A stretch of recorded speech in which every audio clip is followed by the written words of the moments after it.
ओम शांति। 27 अक्टूबर 2020 की साकार मुरली।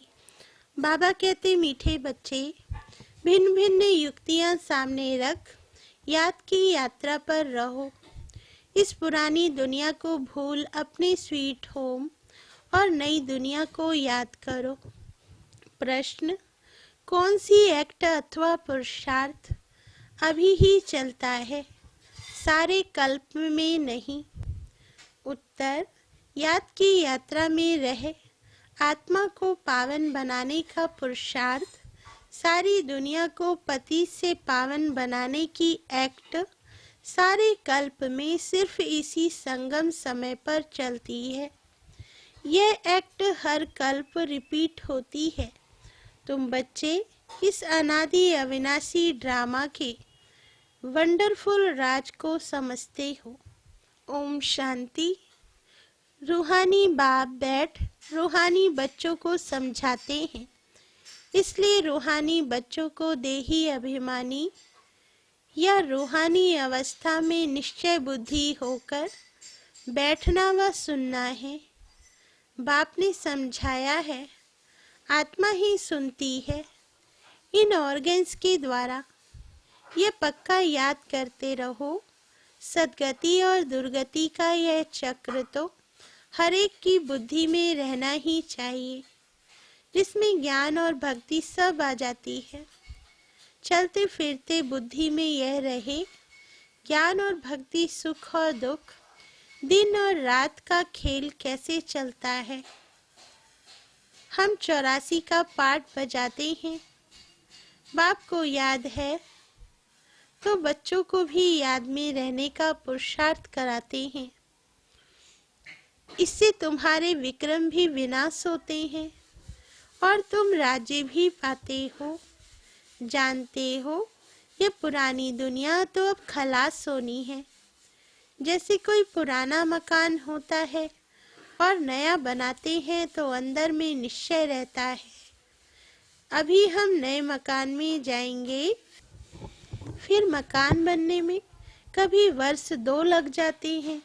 जैसे नई दिल्ली में गवर्नमेंट हाउस आदि बनते हैं तो जरूर गवर्नमेंट कहेगी हम ट्रांसफ़र हो नई दिल्ली में जाएंगे। बाप दादा बोले, तुम बच्चे जानते हो यह सारी बेहद की दुनिया पुरानी है, अब जाना है नई दुनिया में। बाबा युक्तियाँ बताते हैं, ऐसी ऐसी युक्तियों से बुद्धि को याद की यात्रा में लगाना है। हमको अब घर जाना है, इसलिए स्वीट होम को याद करना है, जिसके लिए मनुष्य माथा मारते हैं। यह भी मीठे मीठे बच्चों को समझाया है कि ये दुख धाम अब खत्म होना है।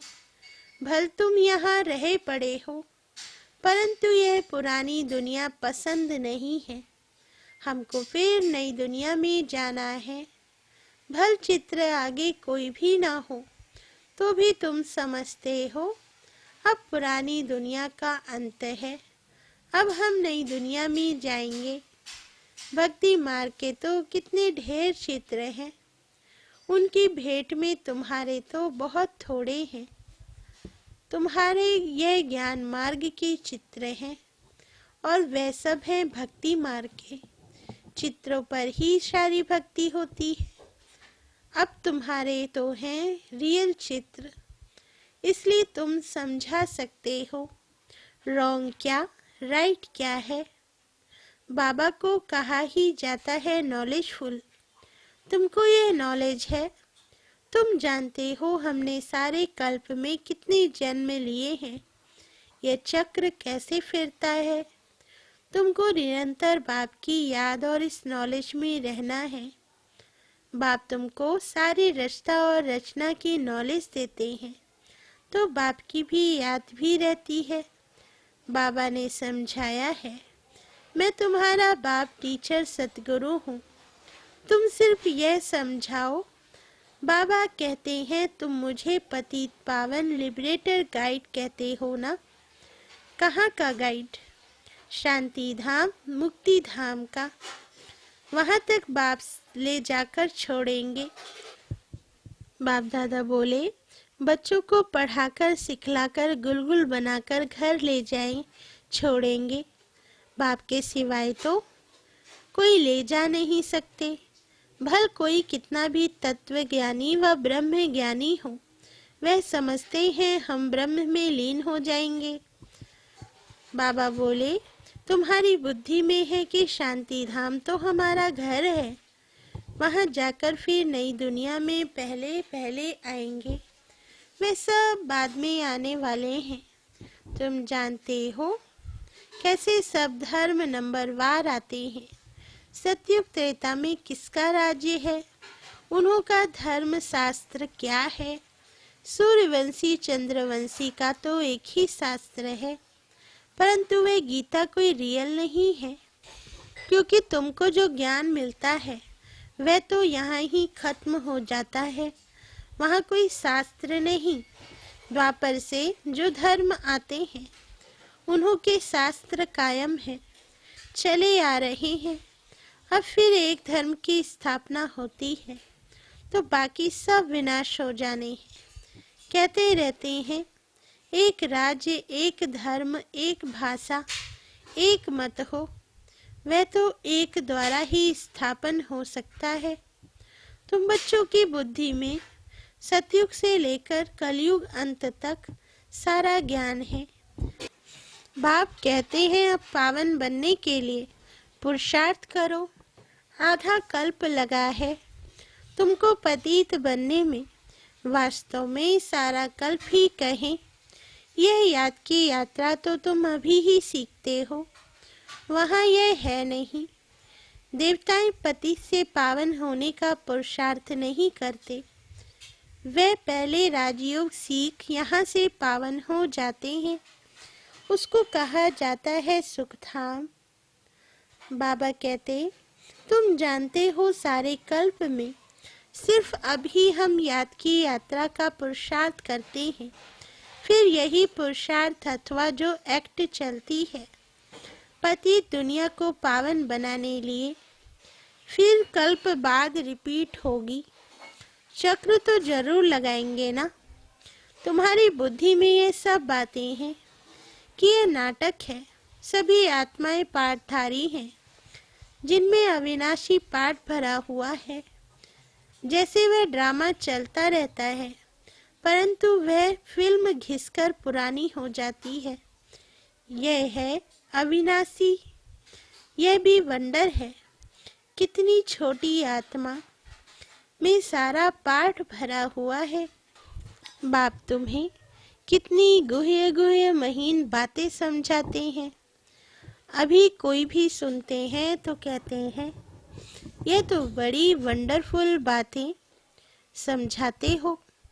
आत्मा क्या है वह अभी समझा है। शरीर को तो सब समझते हैं। डॉक्टर लोग तो मनुष्य के हार्ट को भी निकालकर बाहर रखते फिर डाल देते हैं, परंतु आत्मा का किसको पता नहीं है। आत्मा पति से पावन कैसे बनती है यह भी कोई नहीं जानते। पतित आत्मा, पावन आत्मा, महान आत्मा कहते हैं ना। सब पुकारते भी हैं कि हे पतित पावन आकर मुझे पावन बनाओ, परंतु आत्मा कैसे पावन बनेगी, उसके लिए चाहिए अविनाशी सर्जन।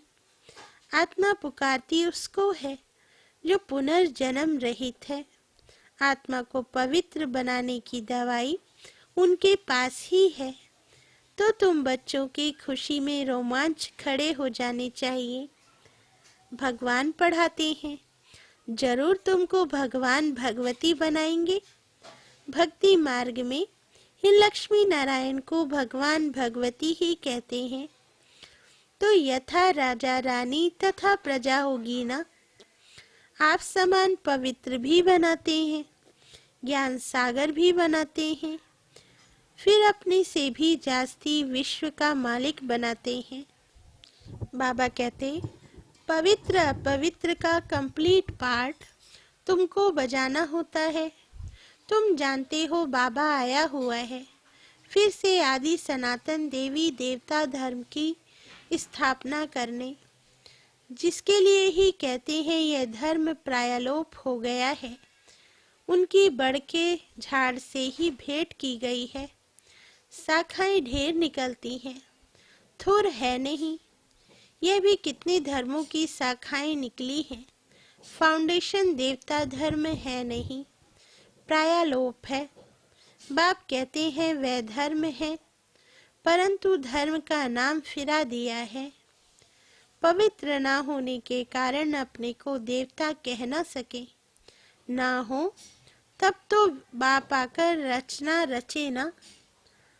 अभी तुम समझते हो हम पवित्र देवता थे, अभी पतित बने हैं। हर चीज ऐसे होती है। बाबा कहते तुम बच्चों को यह भूलना नहीं चाहिए। पहली मुख्य मंजिल है बाप को याद करने की, जिससे ही पावन बनना है। बोलते सब ऐसे हैं, हमको पावन बनाओ। ऐसे नहीं कहेंगे कि हमको राजा रानी बनाओ। तो तुम बच्चों को बहुत फक्र होना चाहिए। तुम जानते हो हम तो भगवान के बच्चे हैं। अभी हमको जरूर वर्षा मिलना चाहिए। कल्प कल्प यह पाठ बजाया है, झाड़ बढ़ता ही जाएगा। बाबा ने चित्रों पर भी समझाया है कि यह है सद्गति के चित्र। तुम ओरली भी समझाते हो, चित्रों पर भी समझाते हो। तुम्हारे इन चित्रों में सृष्टि के आदि मध्य अंत का राज आ जाता है। बच्चे जो इतनी सर्विस करने वाले हैं, आप समान बनाते जाते हैं।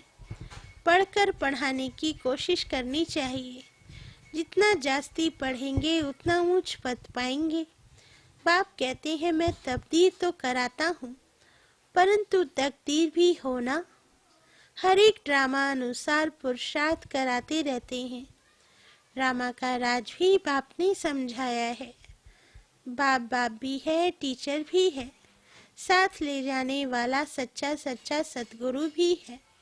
वह बाप है अकाल मूर्त। आत्मा का यह तख्त है ना, जिससे ये पाठ बजाते हैं। तो बाप को भी पाठ बजाने सद्गति करने के लिए तख्त चाहिए ना। बाप कहते हैं मुझे साधारण तन में ही आना है, भपकावा ठाट कुछ भी नहीं रख सकता हूँ। वो गुरुओं के फॉलोवर्स लोग तो गुरु के लिए सोने के सिंहासन, महल आदि बनाते हैं। तुम क्या बनाएंगे? तुम बच्चे भी हो, स्टूडेंट भी हो, तो तुम उनके लिए क्या करेंगे? कहाँ बनाएंगे? यह है तो साधारण ना। बाबा कहते बच्चों को यह भी समझाते रहते हैं, वैश्याओं की सर्विस करो, गरीबों का भी उद्धार करना है। बच्चे कोशिश भी करते हैं, बनारस में भी गए हैं। उन्होंने तुमने उठाया तो कहेंगे वह बीके की तो कमाल है। वैश्याओं को भी यह ज्ञान देती हैं, उनको भी समझाना है। अभी तुम यह धंधा छोड़ शिवालय की मालिक बनो। ये नॉलेज सीख कर फिर सिखलाओ। वैश्याएं भी फिर औरों को सिखला सकती हैं। सीख कर होशियार हो जाएंगे तो फिर अपने ऑफिसर्स को भी समझाएंगे। हाल में चित्र आदि रखकर बैठकर समझाओ तो सब कहेंगे वाह, वैश्याओं को शिवालयवासी बनाने के लिए यह बीके निमित्त बनी है। बच्चों को सर्विस करने के लिए ख्यालात चलने चाहिए। तुम्हारे ऊपर बहुत रिस्पॉन्सिबिलिटी है। अहिल्याएं, कुब्जाएं, भीलनियां, गणिकाएं, इन सब का उद्धार करना है। गायन भी है, साधुओं का भी उद्धार किया है। यह तो समझते हो साधुओं का उद्धार होगा पिछाड़ी में। अभी वे तुम्हारे बन जाए तो भक्ति मार्ग ही सारा खत्म हो जाए, रिवोल्यूशन हो जाए। सन्यासी लोग ही अपना आश्रम छोड़ दें। बस हमने हार खाई, ये पिछाड़ी में होगा। बाबा डायरेक्शन देते रहते हैं, ऐसे ऐसे करो। बाबा तो कहाँ बाहर नहीं जा सकते। बाप कहेंगे बच्चों से जाकर सीखो। समझाने की युक्तियाँ तो सब बच्चों को बताते रहते हैं। ऐसा कार्य करके दिखाओ जो मनुष्य के मुख से वाह वाह निकले। गायन भी है शक्तियों में, ज्ञान बाण भगवान ने भरे थे, यह है ज्ञान बाण। बाबा कहते, तुम जानते हो यह बाण तुमको इस दुनिया से उस दुनिया में ले जाते हैं, तो तुम बच्चों को बहुत विशाल बुद्धि बनना है। एक जगह भी तुम्हारा नाम हुआ, गवर्नमेंट को मालूम पड़ा, तो फिर बहुत प्रभाव निकलेगा। एक जगह से ही कोई अच्छे 5-7 ऑफिसर्स निकले तो वे अखबारों में डालने लग पड़ेंगे। कहेंगे ये बीके वैश्यों से भी वह धंधा छुड़ाए, शिवालय का मालिक बनाती है। बहुत वाह वाह निकलेगी। धन आदि सब वह ले आएंगे। तुम धन क्या करेंगे? तुम बड़े बड़े सेंटर्स खोलेंगे। पैसे से चित्र आदि बनाने होते हैं। मनुष्य देखकर बड़ा वंडर खाएंगे। कहेंगे पहले पहले तो तुमको प्राइस देनी चाहिए। गवर्नमेंट हाउस में भी तुम्हारे चित्र ले जाएंगे। इन पर बहुत आशिक होंगे। दिल में चाहना होनी चाहिए, मनुष्य को देवता कैसे बनाए। यह तो जानते हो जिन्होंने कल्प पहले लिया है वही लेंगे। इतना धन आदि सब कुछ छोड़ दें, मेहनत है। बाबा ने बताया, हमारा अपना घर घाट मित्र संबंधी आदि कुछ भी नहीं। हमको क्या याद पड़ेगा सिवाय बाप के, और तुम बच्चों को कुछ नहीं है। सब कुछ एक्सचेंज कर दिया, बाकी बुद्धि कहाँ जाएगी। बाबा को रथ दिया है, जैसे तुम वैसे हम पढ़ रहे हैं। सिर्फ रथ बाबा को लोन पर दिया है। बाबा कहते, तुम जानते हो हम पुरुषार्थ कर रहे हैं सूर्यवंशी घराने में पहले पहले आने के लिए। यह है ही नर से नारायण बनने की कथा। तीसरा नेत्र आत्मा को मिलता है। हम आत्मा पढ़कर नॉलेज सुन देवता बन रहे हैं, फिर 100 राजाओं का राजा बनेंगे। शिव बाबा कहते, मैं तुमको डबल सिरताज बनाता हूँ। तुम्हारी अभी कितनी बुद्धि खुल गई है। ड्रामा अनुसार कल्प पहले मुआफी कब याद की यात्रा में भी रहना है। सृष्टि चक्र को भी याद करना है। पुरानी दुनिया को बुद्धि से भूलना है। अच्छा, मीठे मीठे सिकील दे बच्चों प्रति माता पिता बाप दादा का याद प्यार और गुड मॉर्निंग। रूहानी बाप की रूहानी बच्चों को नमस्ते। हम रूहानी बच्चों की रूहानी माता पिता बाप दादा को याद प्यार गुड मॉर्निंग और नमस्ते बाबा नमस्ते। धारणा के लिए मुख्य सार।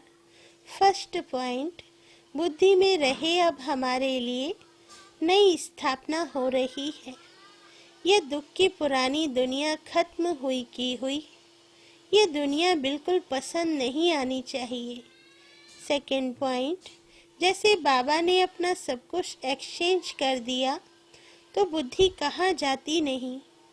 ऐसे फॉलो फादर करना है। दिल में बस यही चाहना रहे कि हम मनुष्य को देवता बनाने की सेवा करें। इस वैश्यालय को शिवालय बनाएं। वरदान, मुरली के साज द्वारा माया को सरेंडर कराने वाले मास्टर मुरलीधर भव।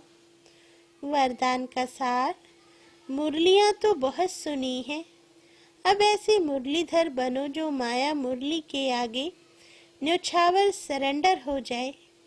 मुरली के राज का साज अगर सदैव बजाते रहो तो माया सदा के लिए सरेंडर हो जाएगी। माया का मुख्य स्वरूप कारण के रूप में आता है। जब मुरली द्वारा कारण का निवारण मिल जाएगा तो माया सदा के लिए समाप्त हो जाएगी। कारण खत्म अर्थात माया खत्म। स्लोगन, अनुभवी स्वरूप बनो तो चेहरे से खुशनसीबी की झलक दिखाई देगी। अच्छा, ओम शांति।